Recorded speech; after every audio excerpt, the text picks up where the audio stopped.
Hello everyone, welcome to Life Through the Lens. Today, on the first half of our show, we have with us Tanya Rochat. She'll be here for both parts, but on the first half, she is, I don't know if you know who Tanya Rochat is. If you don't, you should circle her because she's awesome. She has the most amazing fantasy digital matte paintings. They will blow your mind.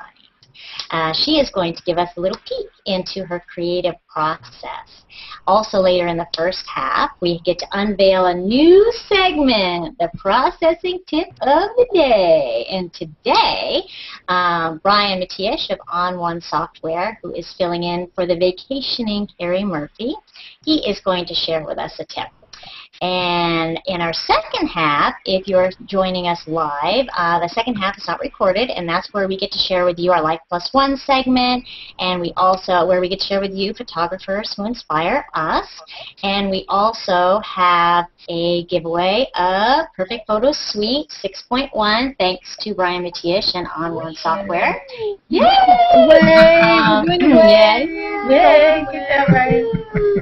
And we'll give you the details on that in the second half. So we've got a show that is just chock full of awesomeness.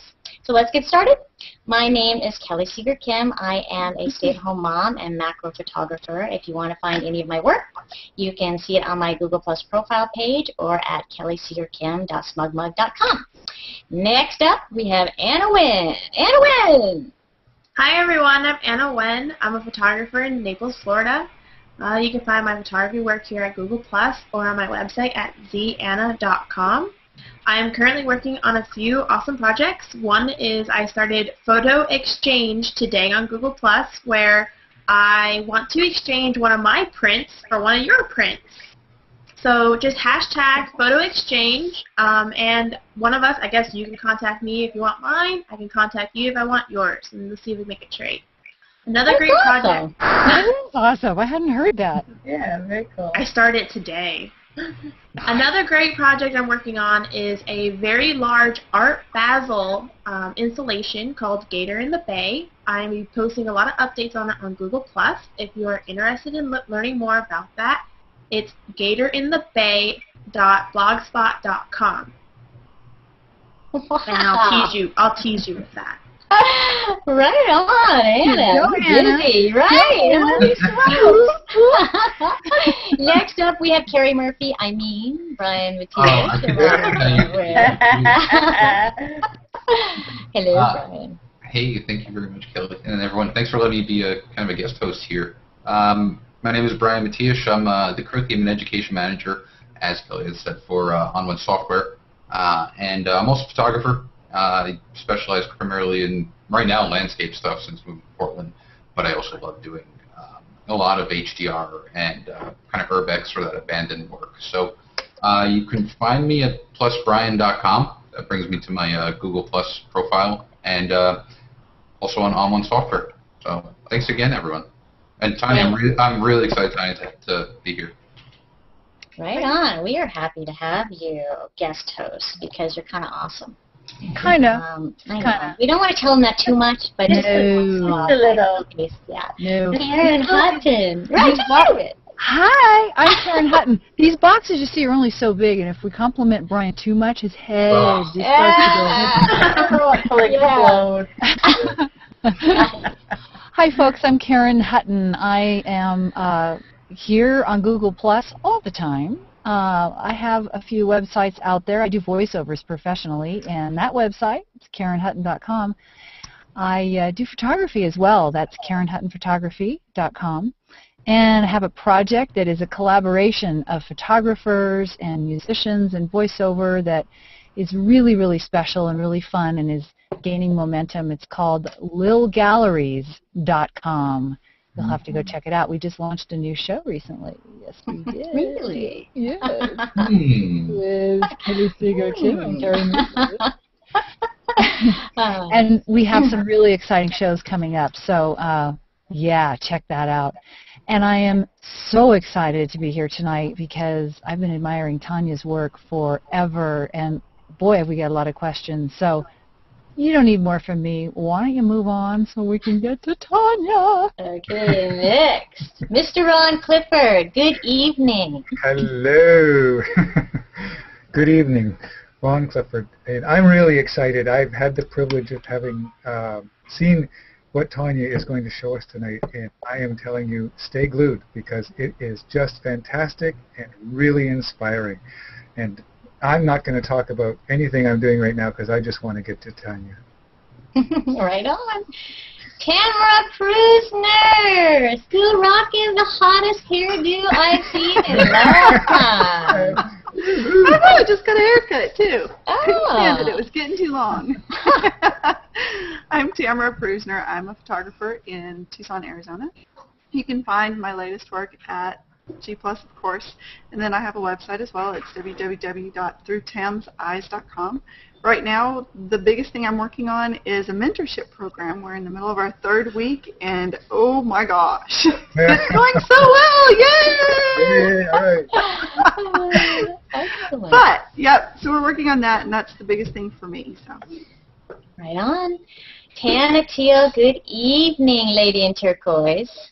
Hey, how are ya? I'm Tana Teal. I'm a photographer in Washington. You can find most of my fun stuff here on Google+, and I have a website, tanatealphotography.com. And next week, I am going down to Portland, where I'm dragging Mr. Brian Matias with me to go see little galleries in person to see your stuff. Woohoo! And Brian Bonham, and anybody else that wants to come in Portland can come join us. It'll be fun. Right on. Wow. I'm a little jealous. He doesn't know that. Brian didn't know that. He just realized that he's going to. Oh, yeah. Hey, okay. Well, now we are to our dun dun dun dun dun dun. Ms. Tanya Rochat. Welcome. We are so happy to have you with us here tonight. Really crazy happy. Thank you. I'm really happy to be here. Thank you for having me. It's really exciting. And, well, I'm Tanya Rochat. You can find me on Google Plus under my name, and also my website, www.tanyarochat.com.au. And I'm basically I would say a visual storyteller and an illustrator, and I use different tools, whether it's paintings or digital photography, paste it together in matte paintings or just drawing, but I'll give you a sneak peek into things that I'm doing, and yeah, I'm excited to be here. Cool. Yippee! We have been bursting with curiosity and interest because we've all talked about you behind your back, and one of the things that we find so mind-boggling is just, I mean, well, I want to back up even further to like where all this really happened, but we look at this and we go, oh my God, where do these ideas come from? Where does she get her inspiration? Where does she get her technique? How did all this happen? So did you study art as a child? Have you been photographing forever? Like, how did all this start? Well, you know, I think it's just such a big pot of everything together. So I grew up in a family, we were just girls, and we were always doing crafty things, and my grandfather was a photographer, and his dad was a photographer, but I think all of that has just constantly run through the blood, and so I studied fashion design and qualified as that, and then went to Europe, and I thought I'll make my living there as a fashion designer, but because I was married and my husband's visa didn't allow for me to work, I thought, what can I do with my time? I can't work. So I started studying photography. And then I could photograph so many things, and I really realized that I love detail so much. I remember buying the 70-200 millimeter zoom lens, and we went to Paris, and every single photo that I took was just zoomed in of architectural buildings, and afterwards, still to this day, I'm thinking, I don't have any wide-angle shot of Paris. I just have zoomed-in detailed shots. So I think, so how things developed over the years, and then my work in wedding photography for about 6 years, all of those things have just worked together to say, oh, okay, this is what I like, because style finds you. It's not like you have to go and look for your style. it's a mix of life and all your experiences and all your things coming together, and at some point it's like, ta-da, this is what I love, this is what I want to do, and things are just starting to fall together. So I think to answer the question more as to how did I come to matte paintings, I think also I like to, if I can be honest, I got bored with photography as photography just was what I could get through a lens and how I can just work on that image itself. I thought, no, I want to take it further. I want to add something to it. So that's where the fantasy theme also comes in, is how can I take an ordinary landscape and make it a bit more extraordinary, something where your dreams want to take you. And yeah, and I love movies, I love stories, so it's all a matter of going into that other world, you know. Mm-hmm. Where did you grow up, by the way? In South Africa. So I was there for the first 21 years of my life, and then went to Europe. We were there for about 7 years, and then we came to Australia about 9 years ago. So yeah, it's been all over the world. And you're in Australia now, so for you it's tomorrow. Right. It's tomorrow morning. Or for us here tomorrow. So we're actually really spinning the future. And Yeah, there we go. We're talking to the future. see, I like that. and this just works into our whole theme, your whole theme. I just love it. Yeah. So is all the work that you do, it is all photography that you work with, or do you combine mediums? Well, everything that you've seen up to now has been only photography, and that started with, you are all pausing. Can you still hear me? Yep. Okay. Yeah, we can still hear you. Sometimes the video will freeze, but the audio still works, and we can still see you. Okay, cool. Now, so I was part of the Australian Institute of Professional Photography, and they have these yearly competitions. So about 4 years ago, I thought, what can I enter that's a bit different? And then I thought, I'm just going to start doing these composites because I've always wanted to, and see where that takes me. And when I started winning awards with it, I thought, oh, maybe, you know, there's something to it. And I just constantly honed my skills. But the thing is, the rules for that competition is it has to be 100% photographic, and everything has to be done by you. So I couldn't take stock photos, I couldn't use someone else's photos, I couldn't use paintwork or 3D work. I had to make it, which was great because I find that whenever you live and work within boundaries, it's as if your creativity actually soars. It's when you feel you have too many options that you almost feel as a lost as to where do you go, where do you start, you know. And but I think from here, because I might want to explore other things. For example, all the photos that are in there are basically photographed in Australia and pretty much around Sydney only. And excuse me, I would love to have more variety, more cathedrals, more churches, more domes, and I can't get to all the places all at once. So I might, you know, do photo share. Tanya, have you considered maybe collaborating with other photographers? You know, I'm starting to think of that. I think that will expand my options, definitely, because that way I'm not limited to what I have and what I can photograph, but I can go anywhere. I can make my concepts go any direction and pretty much then put it out there and say, hey, who's got images that can work for this, and, you know, work with that kind of thing. But yeah, it's an option, for sure. That's very, very, very cool. I was going to ask you something and it just went right out of my mind. I was just thinking, can we keep talking about all of this, but can we show people like who maybe haven't seen your work or are just perishing to know what you're talking about, some of your work? Good. So shall we run through an overview of the images first, and then we break one into a few steps to see? I think that's awesome. Would be really I awesome. like that idea. So exciting. I know, we're all just like,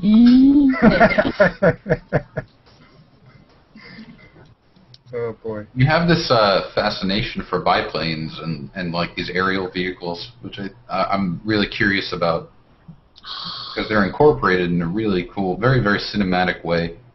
Oh my gosh. Can you see it, guys? Yeah. Yes. Yes.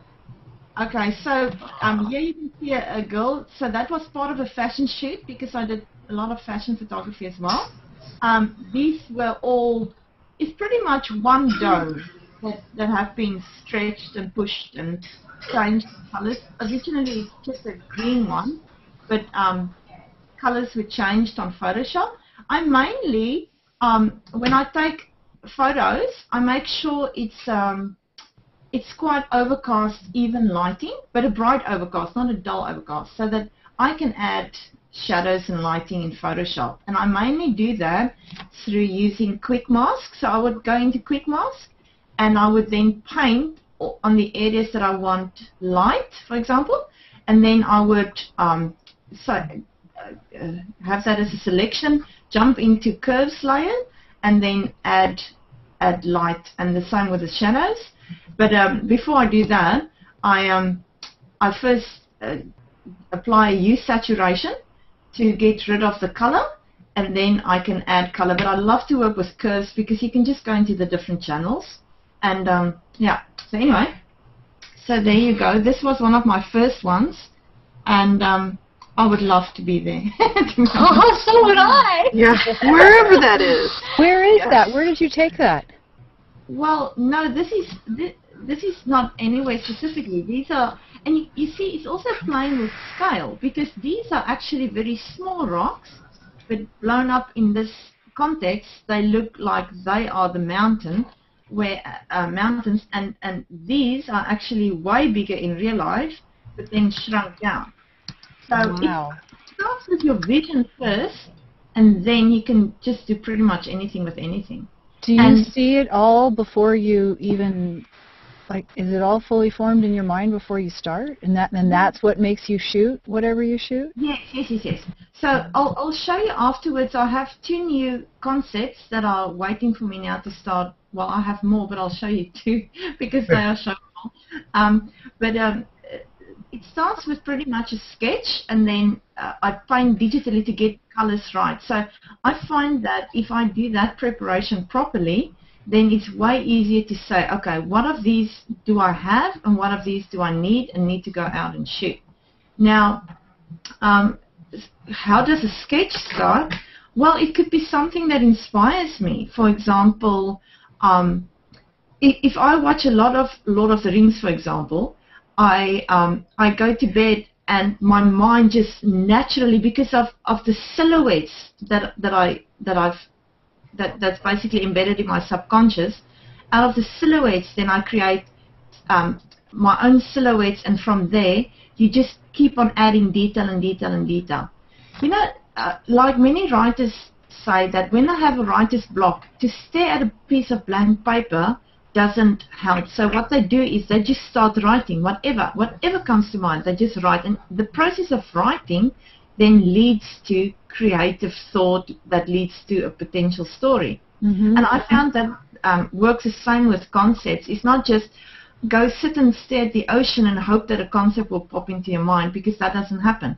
So what happens is just start to play. Just put your pencil to paper. Just start drawing, and then, oh, maybe something can form out of this, can form out of that, and then you add a bit of color and you add a bit of this, and that makes your mind so open to influences that then you start seeing things. For example, as I was starting to prepare for this book that I'm illustrating, I watched the movie Hugo, and I immediately, because as you design, you have questions that you might not even be aware of. So my questions were obviously, what color scheme will I be using, that kind of thing. So as I was looking at the Hugo movie, and I realized how much interplay they had between blues and browns throughout. Mm-hmm. That has inspired the color scheme for my book, for example. You see? Yes. Now, when you now look at my book, you might not see any resemblance to Hugo in that, but that triggered things that triggered other things that became a whole journey, and that's how things develop. It's just don't be scared. just do, you know, and things do develop.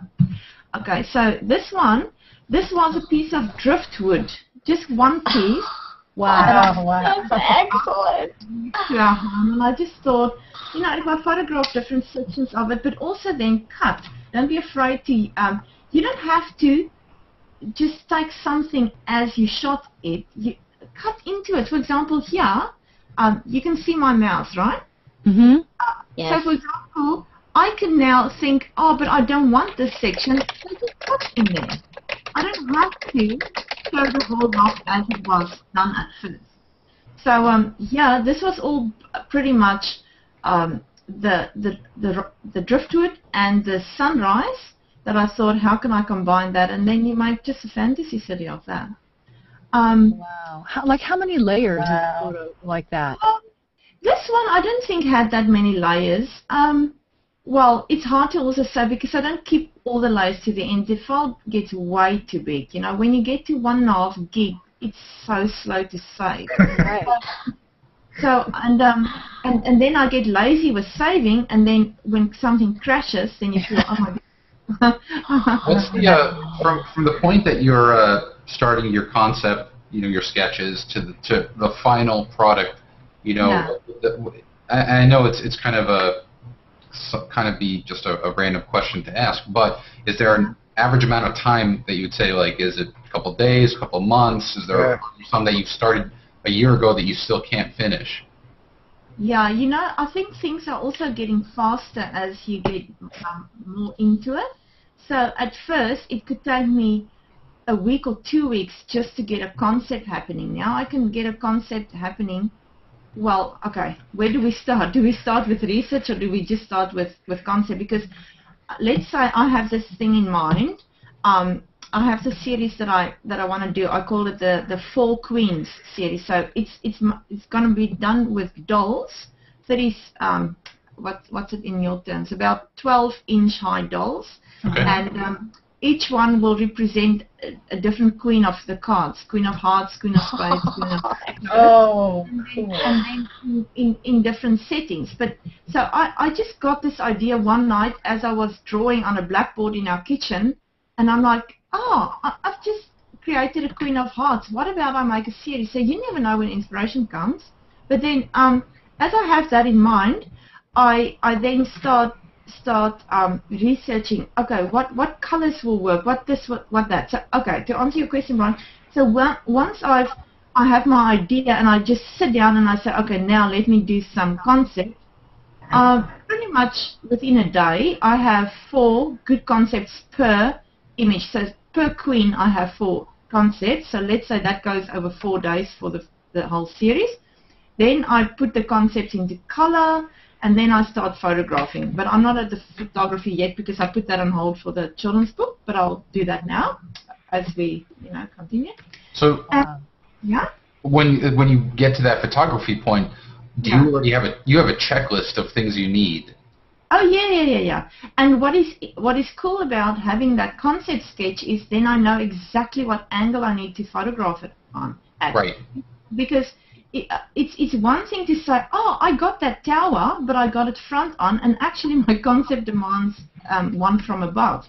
So it's not like I have this 3D Maya setup and I can just go and change the point of view. I have to then re-photograph. So to save time, I do that. But it's a pretty much a mixed process as well. Sometimes I have photos available already, and other times I have to go and shoot out or both.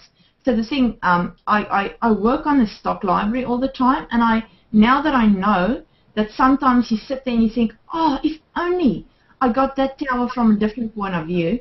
So now I'm trying as many different point of views when I see something as possible. Okay? Wow. But then the challenge is finding all of that in the library. It's not just having good keywords, it's then going through every single one of those rocks to think, oh, is this maybe the perfect rock that I need? So, yeah. But you even said yourself, it's interesting because you don't necessarily need to have that scale, the magnitude of, say, a mountain. You can take, if you find that right rock and which has the right contours, or just using, like you said, creative masking, you can change that scale to make it look like anything. That's I think, a huge challenge for a lot, including myself, to kind of wrap my head around. Yes, but now this is the thing, you know, when it comes to nature, scale is not that important because, as I said, I can photograph any rock or mountain and change it. But when it comes to real-life architecture, for example, here, I climbed the Hilton Hotel next to this Queen Victoria building to be able to photograph down on it through glass on a rainy day. But the fact is, if there was no building next to it, I couldn't do this unless I had an aeroplane, which would not have been possible in the CBD. So, to solve that kind of a problem, I have often photographed models, because then the sky's the limit. I can just keep changing it, take it back to the computer. Oh, the angle wasn't right. Reshoot, that kind of thing. So I've got 2 models that I'll show you soon. So this, again, a lot of repetition can take you far as well, you know? Like using one tower and reuse it, reuse it, reuse it, reuse it, reuse it, reuse it all the time. Because in many architectural buildings, there's a lot of repetition anyway. So you don't have to think every single thing has to be so different. But again, it doesn't start with the photography. It started with a concept. Okay. How rigid is the execution when you're actually editing here? Do you ever make audibles, you know, on the fly? You just change something altogether that wasn't ever part of your initial sketch?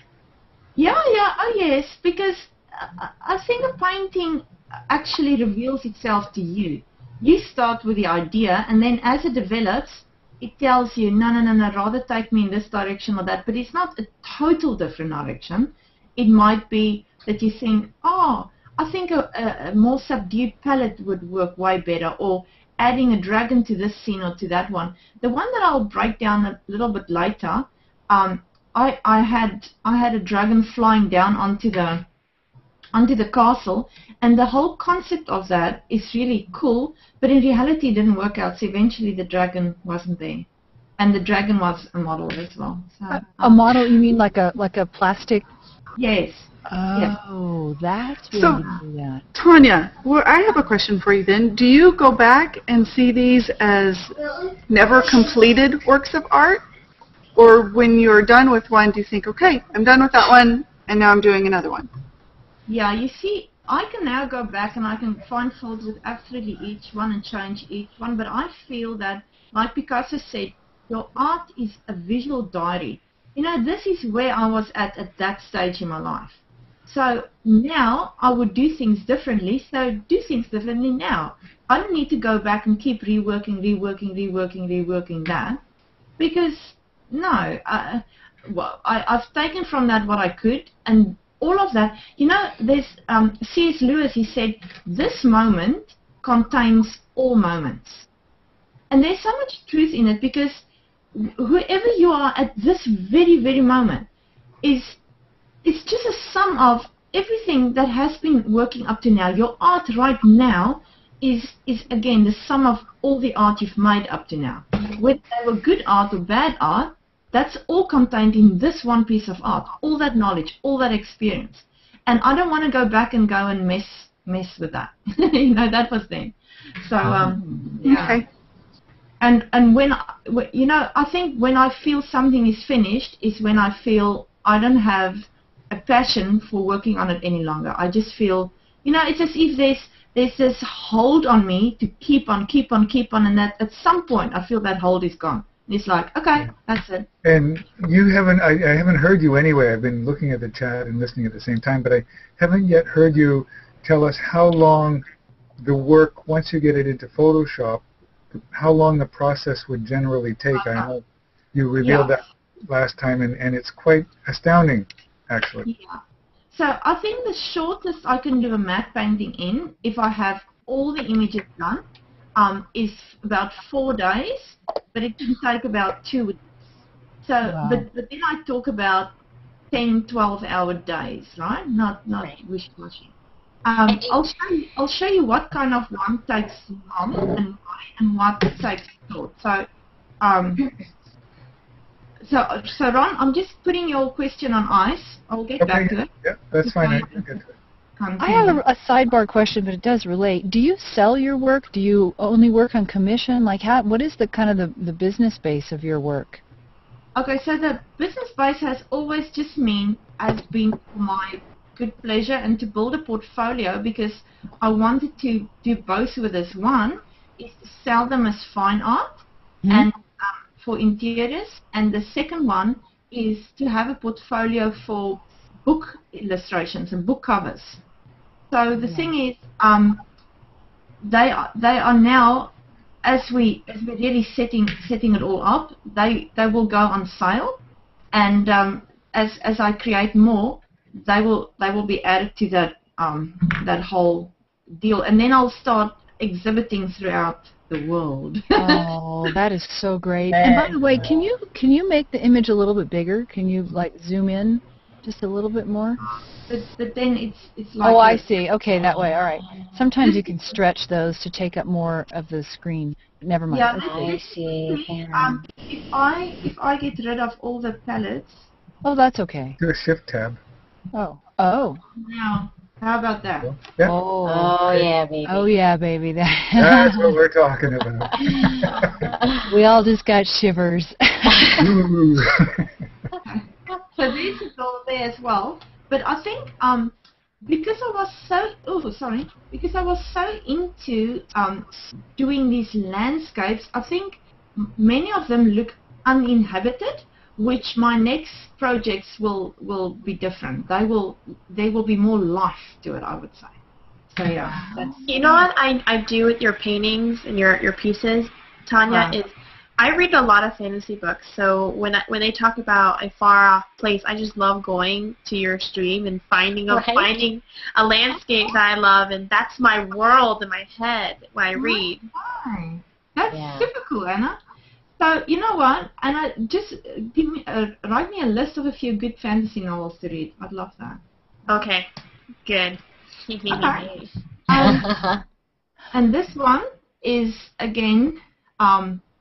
This actually. I love that. And it's a matter of what do you see when you look. So for example, I go down here and then to the left, just that section, just at halfway, was part of the bottom of a bridge. So I thought, okay, if I photograph that and then copy the layer and flip it and merge it together, that creates a tower. So, I like to then see what can I create with what is not yet existent.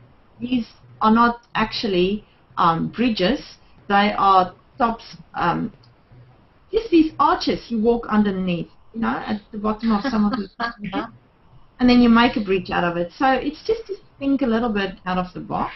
Oh, interesting. Well, what's so interesting is, what's so interesting about 100,000 things. Right? A couple of them are so you have this artist's eye that is able to create the perspective of, the diminishing, depth. It has depth because of the way it kind of diminishes in the background, and even the light changes and it's a little hazier and it's not as in focus.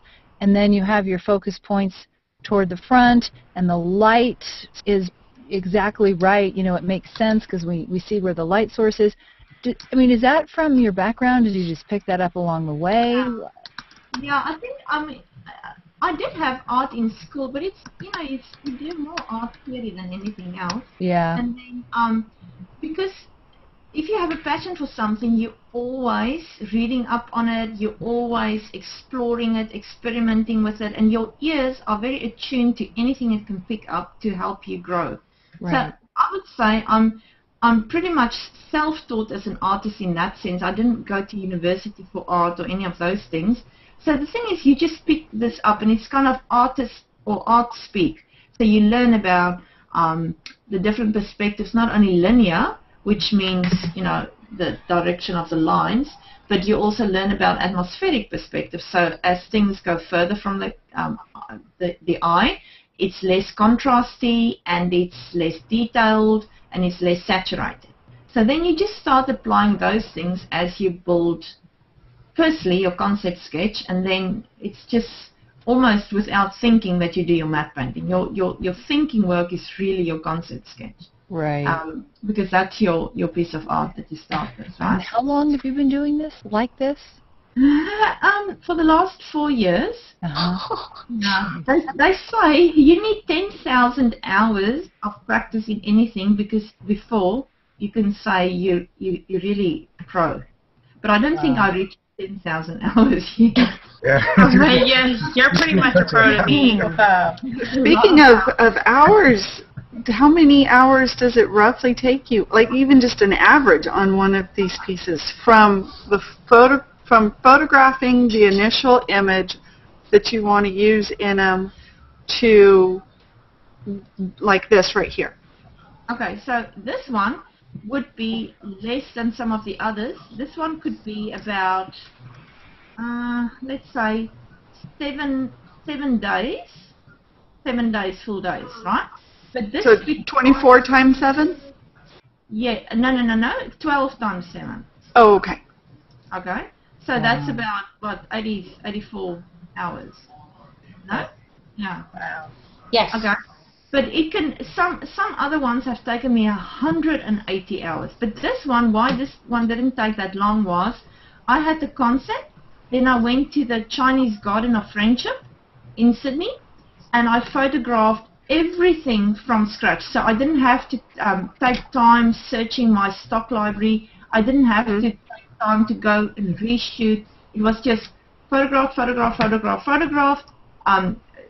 cut them out in very basic speak, cut them out, drag them into the concept and change the colors and contrast and lighting, and off we go. But now if I don't have it, it's like 2 or 3 times the time, all right?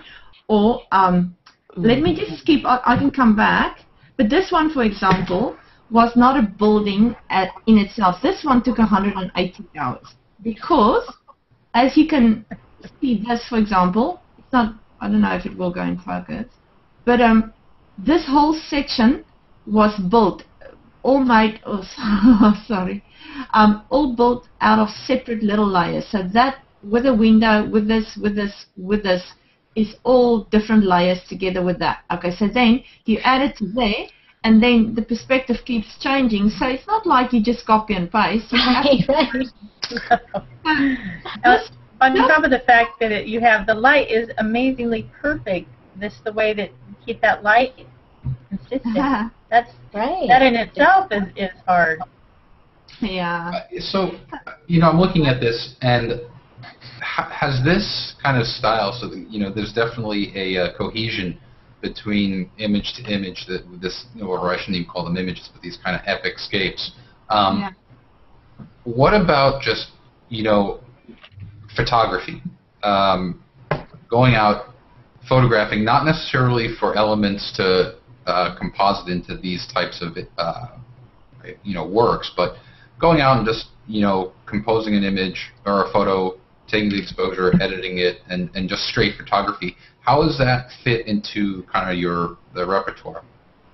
Well, 2 things I really love to photograph. One is macro. That was one of my first lenses as well. So because, and Kelly, I think you will agree, it just opens a whole new world. It's as if you can look at a flower, but see way different now that you can do macro photography. So that is what I love to do. And then the other thing that I love to do is things in nature, not necessarily your standard beautiful landscape, but I'm always looking for patterns and shapes. So if I find beautiful cloud formations with a color interplay, I'd like to zoom in on it. So it's almost abstract, and it's just about a study in shape and color. So those are the kind of things that I like to photograph. And the other thing that I like to do is to just photograph our memories as a family, that kind of a thing. Sure. But, but it was way different when I was doing this professionally, or rather when I was doing commercial photography like weddings and fashion. But I found then that I photographed less in my spare time because it meant work to me. And Right. I thought, no. This is not what my idea was of photography.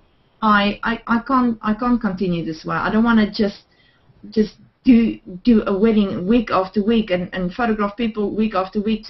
That's not art enough for me. It is obviously art, but it's not for me enough. And so yeah, I put that on hold, and I think again is what looks like an illustration, what illustrates a story, what tells a story, and that's what I also photograph. Right? Does that answer your question? Sure. A question about, I'm sorry, were you done, Brian? Yep. When you were looking at the tower and you zoomed in and you said you had to do each one of those panes individually, when you do those, do you have to place them and then warp them and turn them just a little bit, each one individually, so that it has that gradual curve? And so you have to do each one of the, wow. Yeah. And you have to know basics, not just in art, but just observe. For example, just say, oh, let's add some shadows is one thing, but another thing is, what are the color of shadows? It's never black. Shadows are usually bluer. Highlights are usually yellower. So you work those yellows and reds into your curves when you add the light, and you work those blues and cyans and sometimes greens also, and you also think what's next to it. Does it have any reflected light? Is there any bounce light? And those basics you've got to have under control. And then again, what is the edge of the shadow look like? Some shadows are soft and some are hard edged. So when are they what? And you need to know those things so that it can look close to nature. Some people make photo collages that are so unrealistic, and I love them too. It's a matter of what is your vision. In my case, I want things to look almost like it could be a photograph, but it's not. As in a photograph from reality, because it looks realistic. But it's just about your vision. You can go anyway. Yeah, I'm looking at this. I can't get over it. Like I do architecture. That's what I did before. And so I love the decision you made here. Like, was it conscientious, the fact that you have this almost kind of like this somewhat of a barrel distortion? Like you could have easily made the buildings perfectly straight, but you made them almost kind of converge toward the top center of the frame. Yeah. So how to me that's just mind-boggling, because it wasn't an accident. It wasn't some sort of aberration of the lens. You wanted it that way. Oh yes, it's to keep me interested. If I do everything front on, I'll lose. Oh, come on. If I do everything front on, I will lose interest. So I just thought, okay, I love to do things from a high angle. Really love that. But let me challenge myself and doing something from a total different point of view. And it took me at least 3 days to get this perspective look right. Right. I still don't know if I got it right though, but it's the closest that I felt, and I think I was running out of time. But it was a very, very challenging one. So in part, how I'm now solving the perspective issues, because it does take time. I now have Maya, and then I haven't experimented with it yet, but I'm studying the program. So what I'm planning on doing is then build basic cylindrical shapes, and then turn the point of view, the angle, the camera, in whatever direction I want until I feel that's great, render that, and then start my sketch based on that perspective, because then I know everything will fall into place. That's fantastic. I can't believe you're going as far as using Maya to do this. Is a testament for sure. I'm curious about the passion involved. I'm sorry, Ron. You've mentioned the hours it takes and a certain number of days and this, that, and the other, but once clearly you start with your concept, and then you go out and collect all the little pieces that you need, and then once you actually plop down at your desk and you start working at the computer, is it easy to walk away, or do you find that you're actually you cannot stop, and you have to force yourself to take a break? I'm just curious how driven you are to finish it. Yeah, I'm naturally incredibly driven. So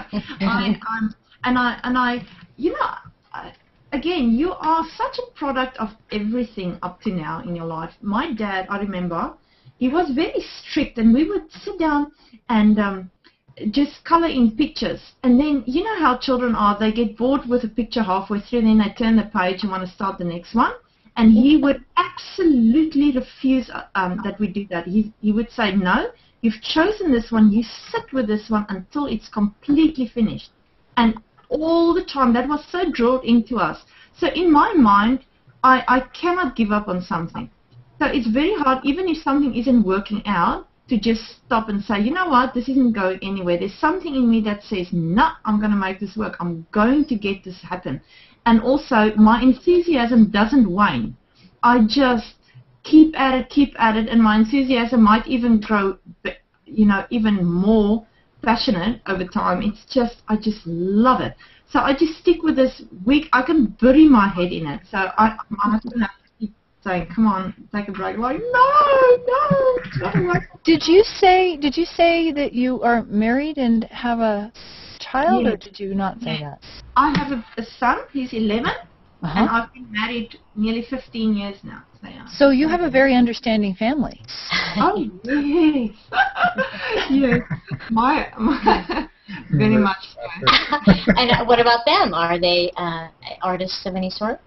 No, my husband has his own IT company, and he writes software. And I think it that understanding of when a project just requires everything. But I've learned over the years how to balance that. When I first had my son, it was so hard for me to balance how can I be a mom and do this. And now it's just as if it just works beautifully together. You know when to work and when not to, and when you work, so that when you take time off and you're with your family, you're really with them.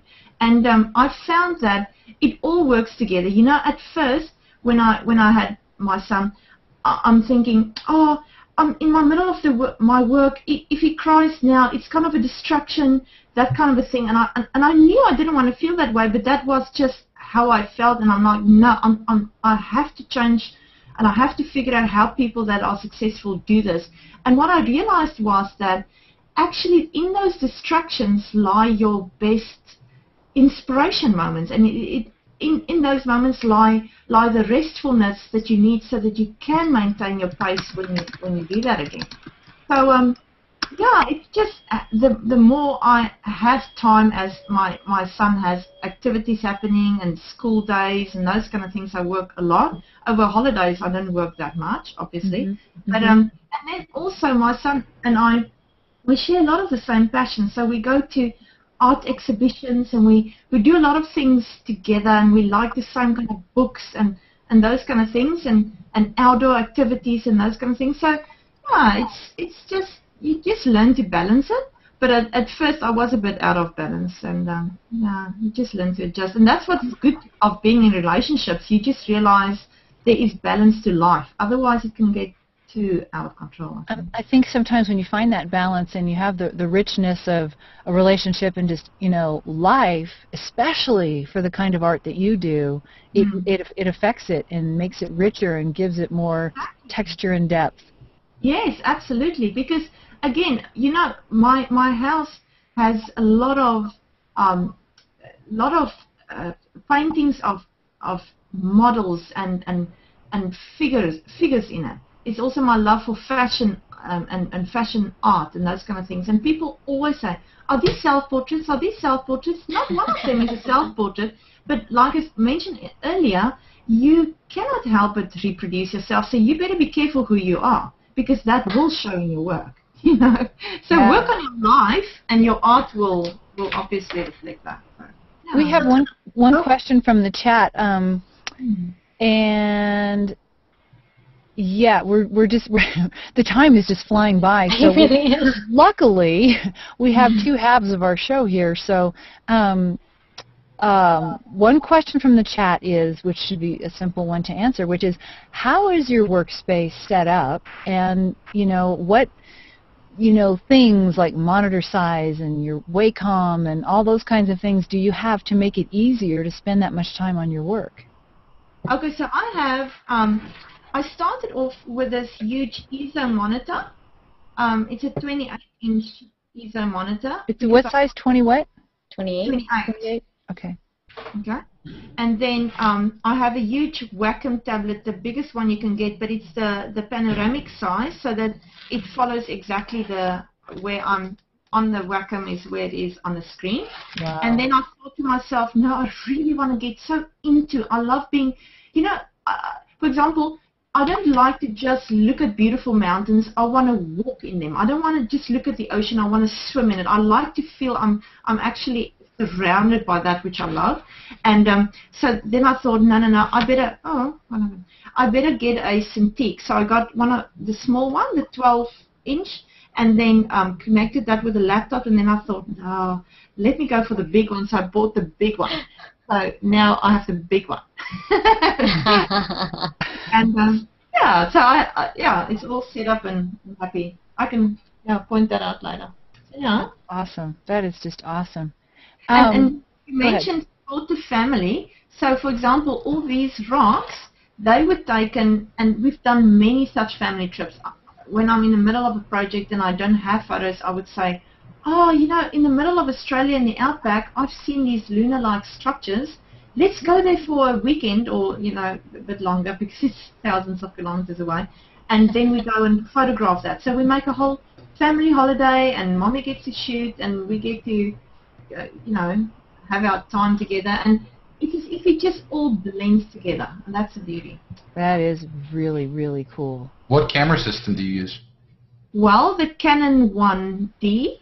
And that's the thing that I was really thinking, oh, go medium format, go medium format, go medium format. Right. And as I now wanted to invest, the people that over here, they are the European medium format importers, even they themselves told me, forget about medium format. They say the SLRs are going in such a direction now that to change your whole system is it's now too late to start doing that. Just the new Nikon is great, but I don't want to change all my lenses, so I'm just waiting for Canon to get to the pixel level of the latest Nikon. Mm-hmm. And I think then my matte paintings can be way bigger in size. Right now, I'm comfortable selling them at about 18 inches wide, maybe 20 inches wide, but they will be able to go way bigger when I can photograph bigger and more pixels. Yeah. And we had one other quick question. Someone was still curious about on the business side of it. Are you still at the point of building portfolio and not selling any of these, or are you actually selling these now? No, I'm selling them now. So for that, so yeah, we just. Can people buy them? Yes. So I tried to put them up on SmugMug, but because SmugMug has a very they've got standard sizes, and mine are all over the show. I took them off, and I thought, okay, I'm going to leave things there. So what I'll do is I'll sell them with a border so that they can fit a certain custom size, a standard size, but then within that border they can change. So I'll put them on SmugMug again very shortly, I think within the next 2 weeks. People can buy them. Oh, that's awesome. Let us know, because we'll all post that in our streams and let everybody know, because everybody's just like, oh my God. You know. No, that'll be great. No, they're definitely up for sale. I'm past the point of doing portfolio now. It's just for the love of and keep on building and honing the skills and stuff. Okay?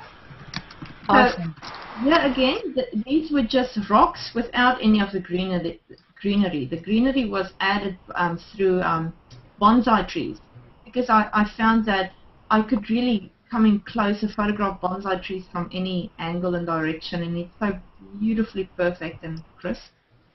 All of these are the bonsai trees as well. It's many different landscapes stitched together. Wow. and the biplane. Yes, I'll show you the biplane. I've got it here with me later. Because somebody else was asking if they could see some of your models that you use in your studio. Yeah. We moved a few months ago, so not everything was as available as I was hoping to, but I can show you. I've got 2 models here to show you. Great. I'm wondering if now would be a great time to hear from Brian and his tutorial of the day, and then we can get back to carrying on with Tanya and see maybe some of the way she builds her images. Yes. some of the process. That would be awesome. And when we'll come back to those And then we want to hear about the there. story. Awesome. Ooh. Oh my God. Now we're so inspired. So Brian, help us be smarter at what we're inspired about. Oh, sure.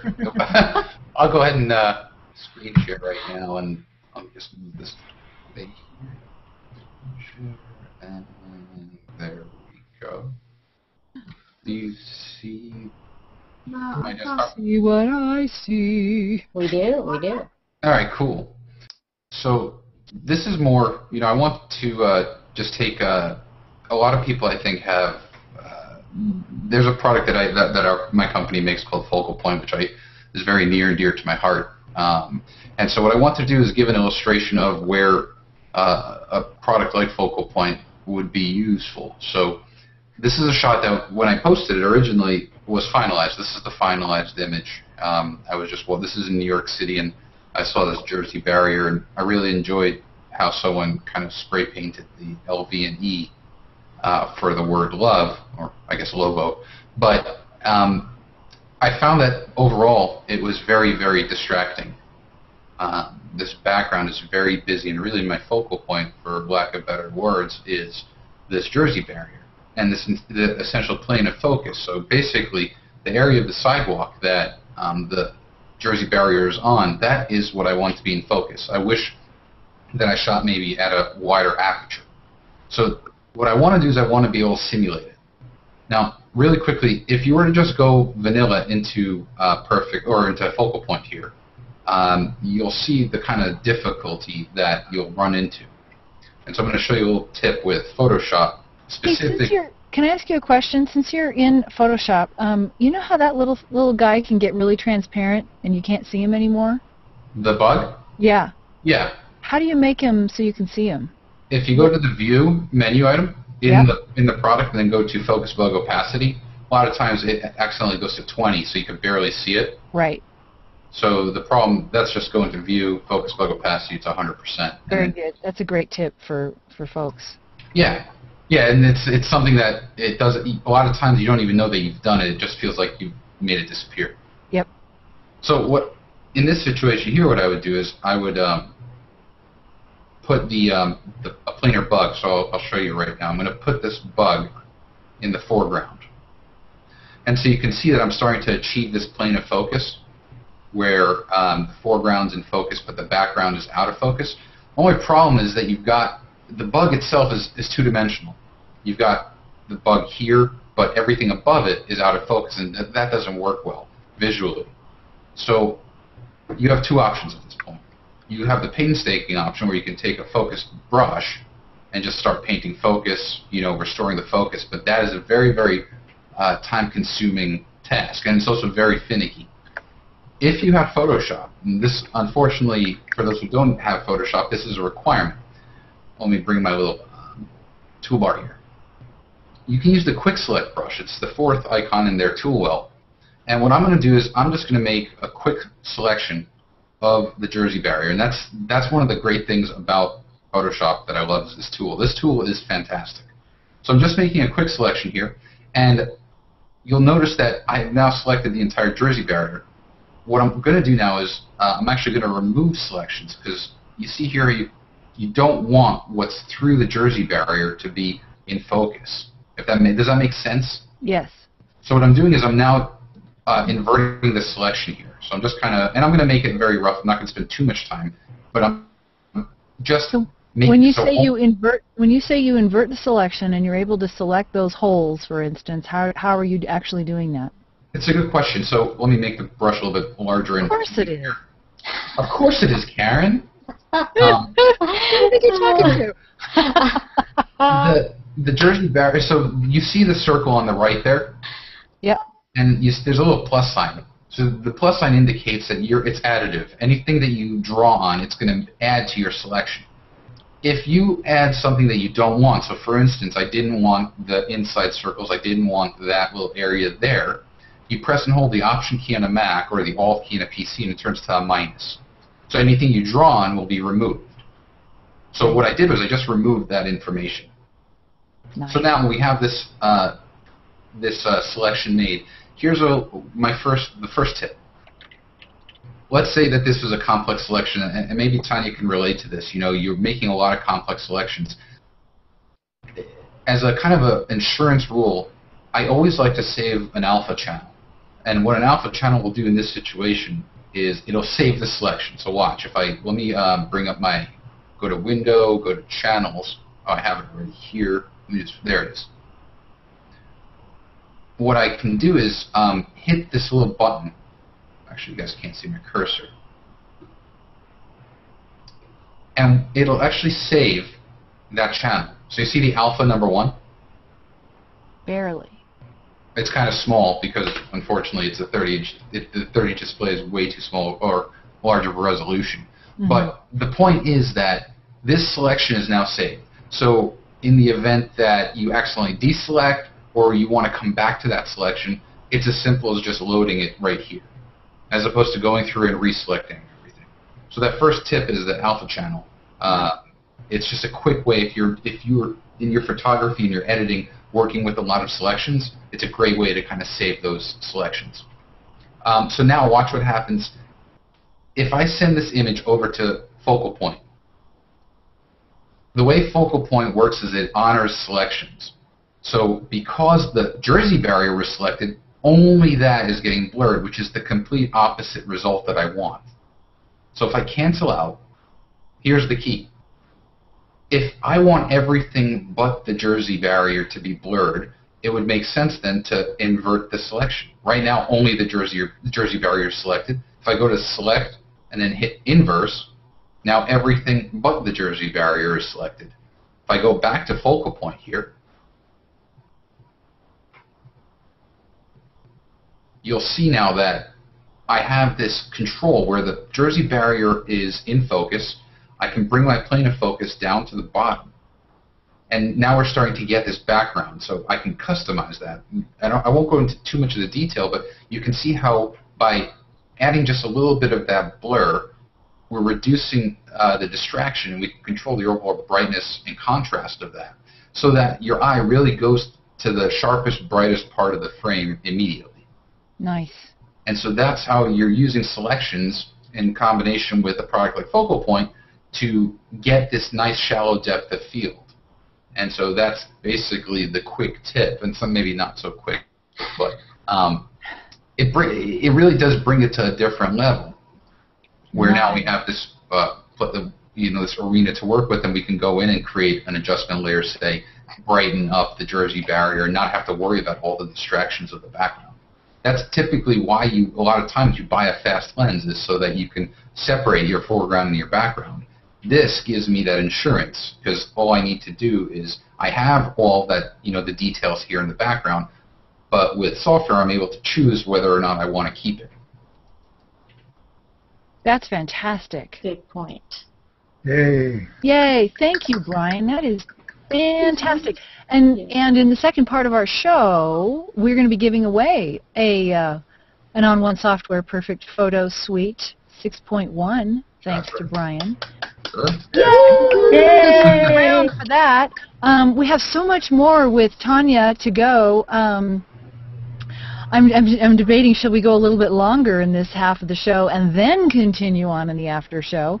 But since we've taken a break, let's actually, Kelly, you want to announce our next guest on our next show? Our next show, 2 weeks from today, our featured guest is Mihailo. I don't know how to say your last name, Mihailo Radicevic. I think that's it. You can harass me for it later, Mihailo, if that's the case. But he's crazy awesome. And he's a wonderful. in Romania, I believe. Yes. Yeah. He is fantastic. Yep. I'm very, very excited about that. Yay! Yay! So Okay. our tip of the day, and we're going to do our giveaway and our Life Plus One, which is sharing an inspiring photographer with everyone in the second half of the show. Yeah. So if you're watching this as a recording, you guys need to check it out as live. Exactly, because the giveaways we typically do in the second half, not recorded portion of the show. So if you're watching this going, darn it, watch us live. Got a party live with us, baby? Yeah, got a party to win. So, Tanya, to wrap this up, do you want to show us one more thing that you were going to do, and then we'll take it into the after show where people can ask more questions and you can show us more in depth, and just start showing us a little bit about how you build these? And do we just want to have Tanya mention again where people can find her Yeah, work? let's do that. It's up to you, Tanya. It would be now. You could do that now. Yeah. Where people could find your work one more time, one more shout out to where they can find your stuff. Oops, you're on mute. Yeah, you're muted. Hello. I'm on Google Plus. I'm Tanya Rochat, but then you can also find me on my website www.tanyarochat.com.au, and it's just the name and last name as you see on the show. And soon you'll be back on SmugMug too. Yes, so within 2 weeks I'll post a post and I'll let all of you know, and you guys can post, and then you guys are able to buy my images. Wonderful. And then for those who just heard her name, the spelling is always important, and her name is spelled Tanya, Tanya Rochat, R-O-C-H-A-T. Yes. And I have to mention your book coming out. Oh, yes, right? my book.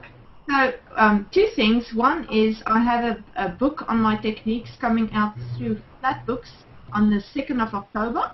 Oh, that's awesome. Fantastic. Awesome. And then I have a children's book that I've illustrated, and I'll just give you a sneak peek into that shortly. Oh, and that's great. That's a 40-page children's picture book. Each page is a full-color piece of artwork, and that's pretty much finished and ready to go into print, and that will be able to be bought over through Amazon or directly. Through Amazon you will be able to buy the American edition, and through my website the Australian edition, and in a month or two after that it will come out in a Japanese edition. So Excellent. And what is the name of this book? The this title? book is called Horatio Peppermint. And it's called Horatio Peppermint and the Springer, the wrinkle-free, and the Springer-free ringer. It's quite a long name, but it's beautiful. It's in a beautiful rhythm, and what else did I want to say? Okay, so you can go to the website horatiopeppermint.com, and on there you can sign up and you receive a newsletter when the book is available. So Excellent. That's fantastic. Yes. Okay, so can you just go like another 5 minutes and just show us a little bit about how you create these magnificent works of art? Okay, let's do that. So now here, before I screen share, let me get back. I just want to show you guys something first. Am I on screen share now? No, not yet. Okay, No. cool. Just wanted to show you. You can see, yeah. So Models. So this one was all. Where is it? Come on. So this was all a grey model, and then I've painted it. No. I've first cut all the pieces. I've put it together. I've painted it, and then photographed it. So you will see a lot of the roofs in the one, and then here is one of my planes. So pretty much, there you go. So wait, Tanya, when you're photographing these models, I assume you photograph them on a clean, like white or some sort of a background that you then mask out? Yeah, so I've got a white light table, and then I studio lights so that it's a nice even lighting, and then because of where am I? I lost you. No. Oh, we You're can still here. still see you. No, We can you're still here. see you. Okay, sorry.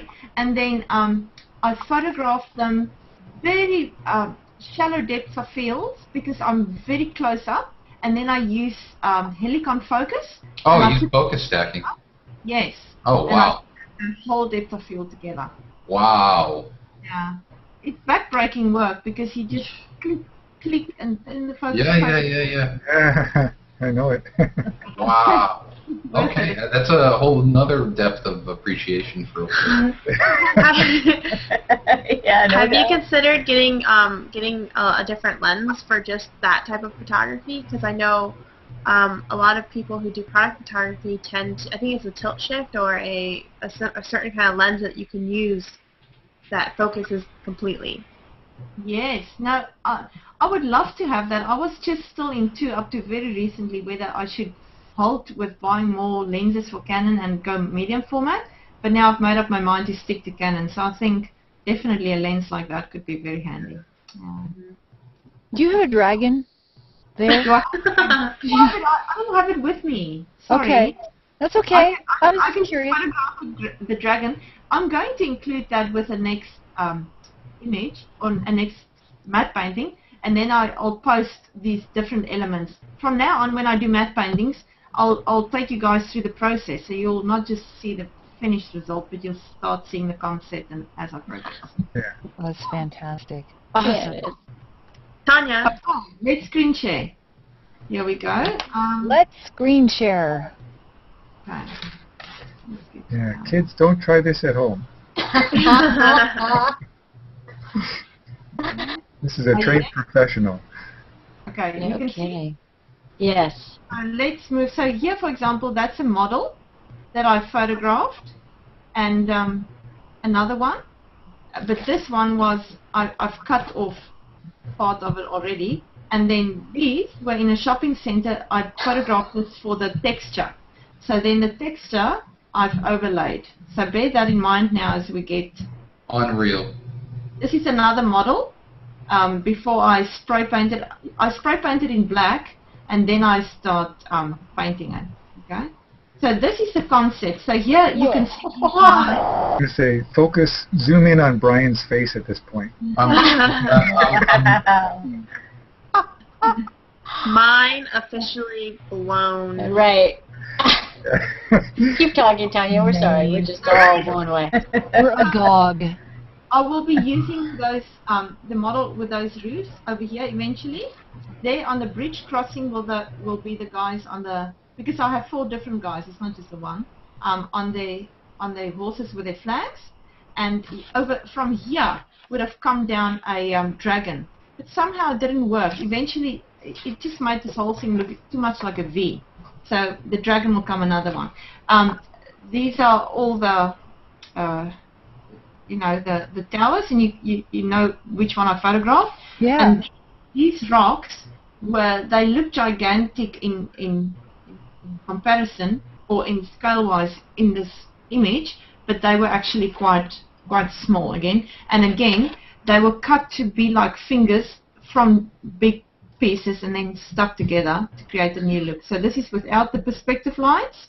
So you can see it's a lot of different perspective lines, and I can cut a lot of this process if I just go to Maya, get the perspective right, and just save a lot of time. So here I started building. So you can see I always have my concept sketch happening at the background with the lines as I build, and then as I photographed, and you've seen the photos, I start adding this. It's pretty much 2 towers that I keep on turning and tilting and cutting and adding, and then adding more background. Now this is still with the original texture. This should have been one of the first images.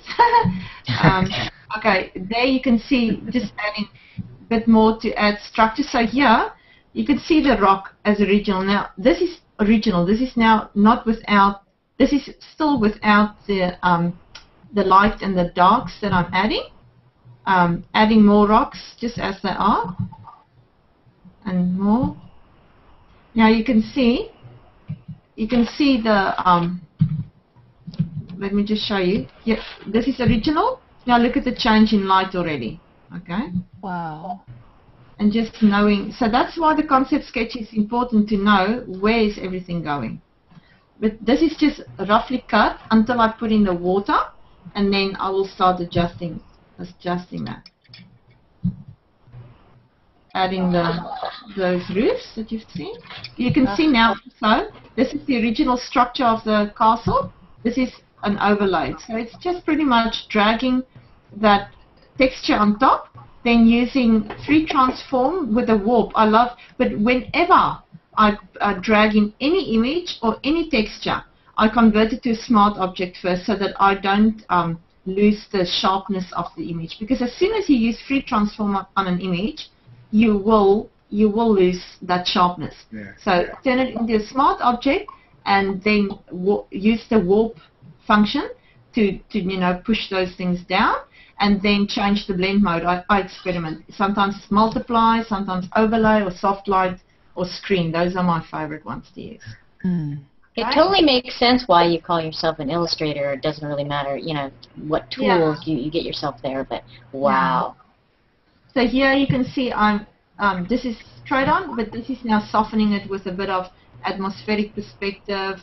So again, that's just soft layers. So again, to stay true to the photographic nature, these are clouds that I've extracted from blue skies and added. So it's not a cloud brush or something. Tanya, I just want to let you know that if you start seeing that we're not responding, it's because our heads have exploded and we're not. Right. She's like, these are clouds. I've Of course you did. Yeah. Of course.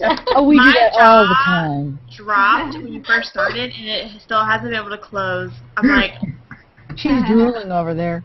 Oh, you guys are cute. Thank all you. I can think about is if I send you presents, will you use them as your models?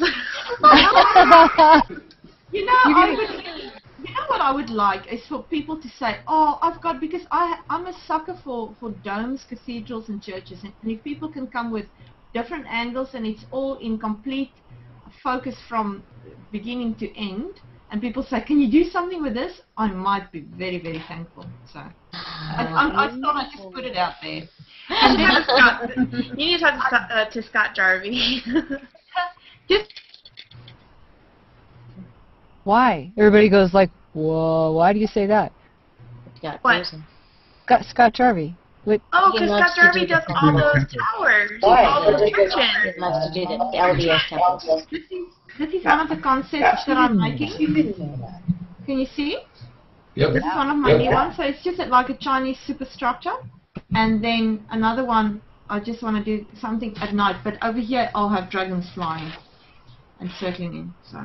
Oh, wow. That would That would be excellent. Even your illustrations are amazing. Right. Ooh, we got some feedback here. And let me quickly show you so these are my characters for the book. This is Horatio Peppermint. And I just want to say that the book is about this Horace, the friend, you'll meet him soon. He has built this machine that's almost like a time machine out of an old-fashioned washing machine. And he brings it to his friends Horatio and Harriet. They are married. She's 102 and he's quite old, so he's knock-kneed and everything.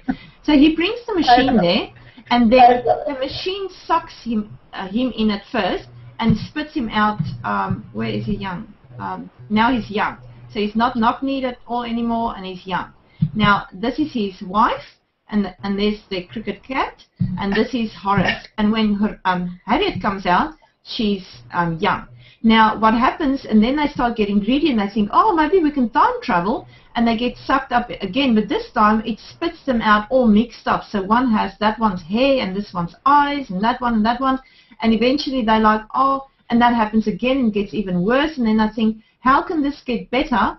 And then they think, okay, we have to hold hands, and we have to decide we're going to be happy with the way we used to be, and maybe this will work. And what do you know, it works, and they come out all old, but then this time they're happy. So this is the machine that I've created, and then I'll just quickly take you through. So you see it's based on an old washing machine, but I've added a bit of steampunky feel to it. So it's got these things coming out, the cogs and the things. And then, so this is a very rough sketch at first that I've scanned in. So this is now a scene where Horace is pushing the machine into the house, and Horatio is looking at it. Then this one, I've traced usually I trace the outlines on a light box, but I thought then I still have to scan it in and then clean up the scan. This time so I bought painters so that I can work with their pencils, but I don't know if I saved any time though. Maybe because it's a new program, but anyway. So I've traced this in.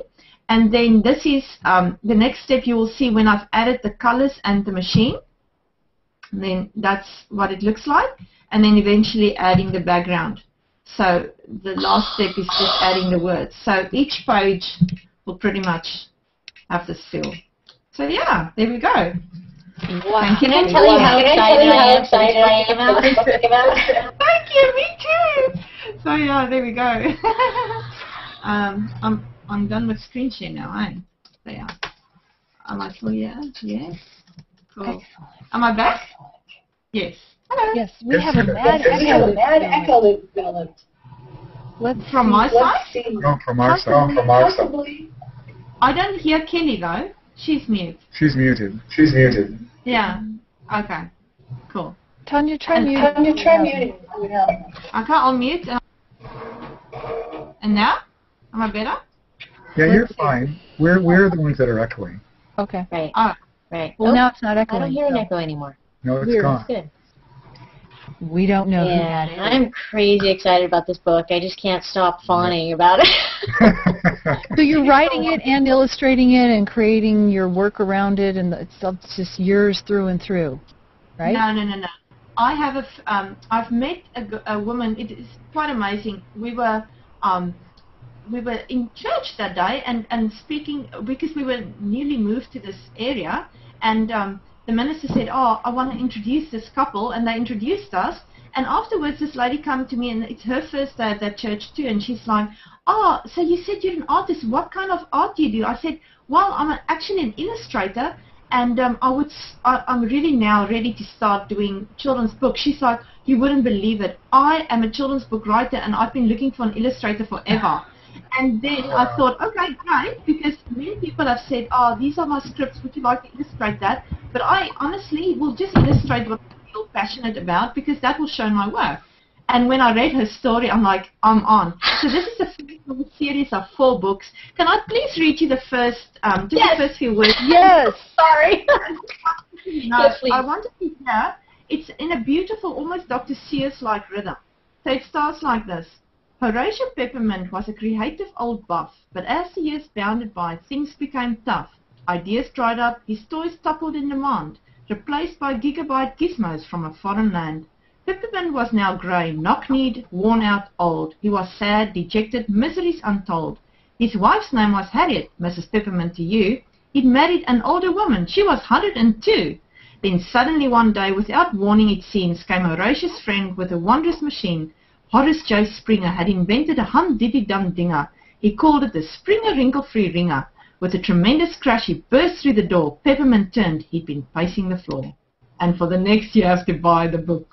That is was awesome. teaser. That's fantastic. Wow. And may I just mention that this book, cool, thank you. But may I just mention that this book will also be an interactive app for the iPad, because these people, they get thrown out of the machine and then you can move them all over the background and things. So I'll keep you up to date. Just please do, because I have kids who are going to be like, "Mommy, I want this." Yes, My nieces would love that. My boyfriend has younger brothers that would love stuff like that. That's fantastic. Screw it, I just want it for myself. Just give it to me. Right. No, really. Stop Forget making the kids. I've got to. It's for me. Wow. All right. So how this is going to work is we're going to end this. We still have more show. We have a giveaway to do. We've got more to talk to Tanya about. But we're going to end this recorded portion of the broadcast and then come back for the after show with all the good, you know, fun, juicy stuff. So as if this wasn't juicy, which is the weirdest thing I think I've ever said. So hi, my name's Karen Hutton. You can find me at Juicy.com. at juicy.com, right. Don't type that in, please. So we're going to end this this half of the show and then come back. So those of you who are in the chat, don't go away, and we'll be right back. So for this part, we'll say goodbye. Bye. Thank Bye. you, Tanya. Thank you, Thanks, Tanya. Tanya. Thank you, Tanya. Thank you.